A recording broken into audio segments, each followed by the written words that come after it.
இளைய வீரமுத்தா உனக்கு லெட்டர் வந்திருக்கு. எனக்கு தான் படிக்க தெரியாதுமா, நீயே படிச்சுக்கிட்டு. இது ஒரு பொழப்பு கழுத. படித்தவுடன் கிழித்து விடுவோம். ஏலே, படித்தவுடன் கிழித்து விடுவோம் போட்டிருக்கல? அப்படியே போட்டிருக்கு. அப்போ படிச்சிட்டல, அப்போ கிழிச்சிரு. சரிதான். ஏய், என்ன கிழிச்சு நீ பாட்டுக்கு போற? வேற என்ன பண்ண சொல்ற? படிச்சத சொல்லிட்டு போல.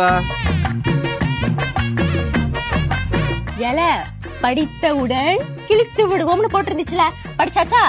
கிழிச்சாச்சுல. அதனால சொல்றேன், படிச்சத சொல்லிட்டு போன்ற. அட முட்டா பாயில, படித்தவுடன் கிழித்து விடுவோம்னு போட்டிருந்துச்சுல, படிச்சாச்சா? இப்போ கிழிச்சாச்சா? வேற என்னலாம் பண்ண சொல்ற? அதுதாண்டி நானும் சொல்றேன், படிச்சல கிழிச்சல, படிச்சத சொல்லிட்டு போ. ஓ, நீ அப்படி வரியா? அப்போ நான் இப்படி வரேன். 14, 15, 16 ஜூன் 45 மணி நேரம் டிகே பூத்திக்ல லைவ் செய்வாங்க. அதுல 35 டிசைன்ல குர்தாஸ் லான்ச் பண்றாங்க. குர்தா வாங்குறவங்க லக்கியா இருந்தாங்கன்னா குழுக்கள்ல கிஃப்ட் கிடைக்கும். என்னென்ன கிஃப்ட்?